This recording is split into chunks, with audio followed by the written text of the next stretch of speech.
নমস্কার বন্ধুরা, আজকে তোমাদের সাথে শেয়ার করব কারির রেসিপি। সেটা পালং শাক দিয়ে বানাবো। দেখো তাহলে আমি কেমনভাবে করি।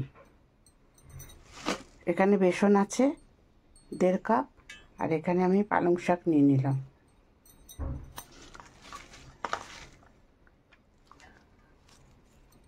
এবার এর সাথে নেব মশলা।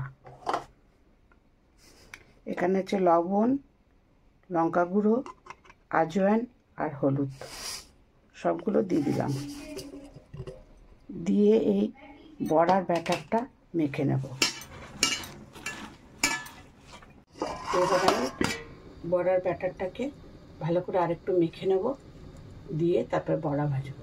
এর মধ্যে একটু টক দইও দিয়ে দেব, ফ্রেশ দই। এই দইটা দেওয়ার কারণে বড়াটা খুব সফট হবে। ভালো করে মেখে নেব। আমি একটুখানি জলও দিইনি।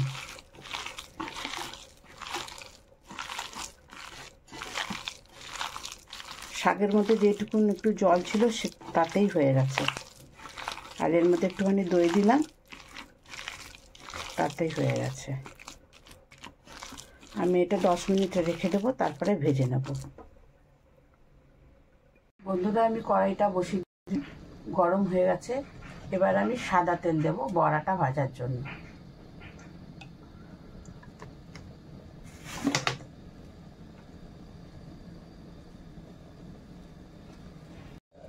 বন্ধুরা, তেলটা গরম হয়ে গেছে। এবার আমি ছোট ছোট করে বড়া ভেজে নেব।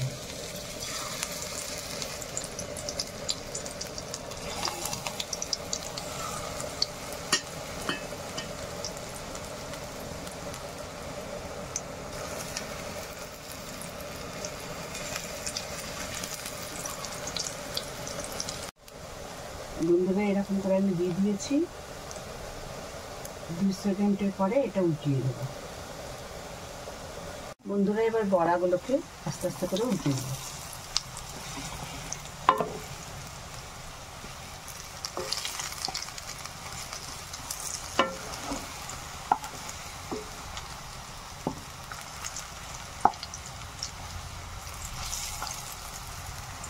বন্ধুরা, আমি সবগুলো বড়া আমি উঠিয়ে নিয়েছি।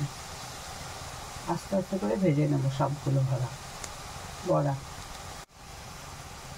মিডিয়াম আছে এরকমভাবে বড়াগুলোকে ভেজে নিতে হবে, এপিট ওপিট করে, নতুবা ভিতরে কাঁচা থেকে যাবে।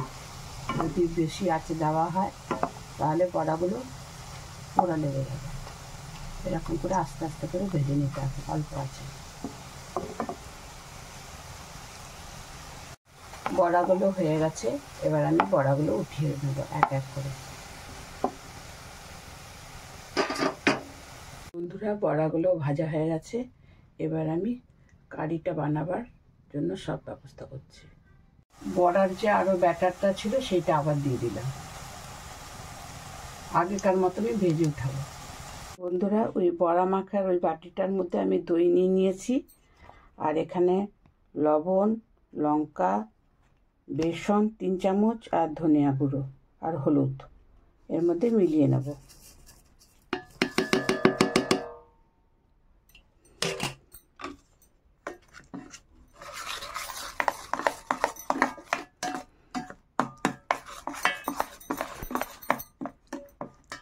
আগে এরকম করে মিলিয়ে নেব, তারপর জল দিয়ে দেবো।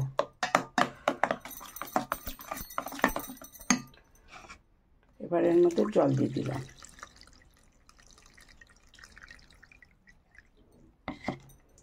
এক লিটার 1.5 লিটার মতন জল দিতে হবে। বন্ধুরা, ওই বড়া ভাজার কড়াইতেই আমি এবার ফোড়ন দিচ্ছি সর্ষ, কারি পাতা আর শুকনো লঙ্কা আর হিং দেব। বন্ধুরা, এই কারি পাতাগুলো একটু শুকিয়ে রেখেছিলাম, সবসময় তো পাওয়া যায় না আমাদের এখানে, তো সেই জন্য একটু দিয়ে ফোড়ন দিচ্ছি। আর এর মধ্যে দিয়ে দেবো হিং।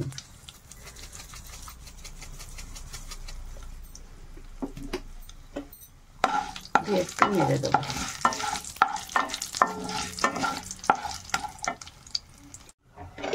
বন্ধুরা, এখন আমি ওই যে বেসন, দই মশলা টশলা দিয়ে যে জল দিয়ে মেখে রেখেছিলাম সেটা দিয়ে দিলাম।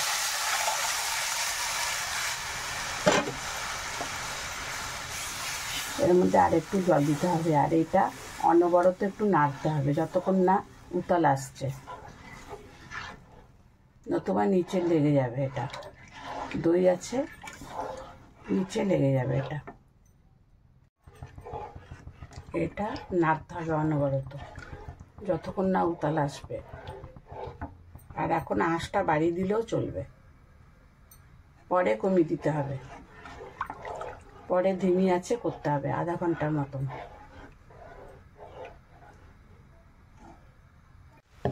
বন্ধুরা দেখো, এবার উতাল চলে এসছে একবার। এবার আমি এটাকে একটু ধিমি আঁচ করে দেবো, ধিমি আঁচ করে দিয়ে আধা ঘন্টা ধরে ফুটাবো। যখন একটু গাঢ় হয়ে আসবে তখন বড়াগুলো আমি দেব। এবার আমি ধিমি আঁচে করে দিলাম। বন্ধুরা, অল্প আঁচ করে এটা যদি করা হয় তাহলে আর কাঁচা ভাবটা থাকে না বেসনের, আর খুব ভালো হয় টেস্ট। একটু বেশিক্ষণ ধরে অল্প আঁচে ফুটাতে হবে।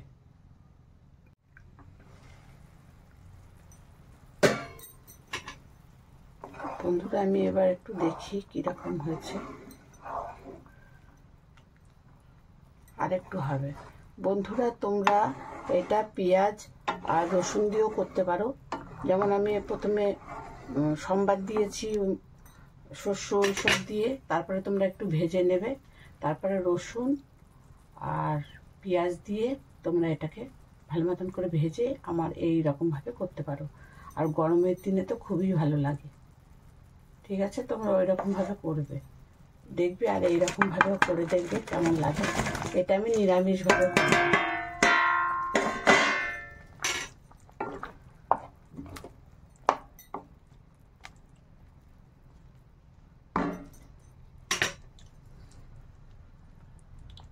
আর 10 মিনিট ফুটিয়ে নেবো এটা দিয়ে, তাহলেই হয়ে যাবে। বন্ধুরা, আমার কারিটা হয়ে গেছে।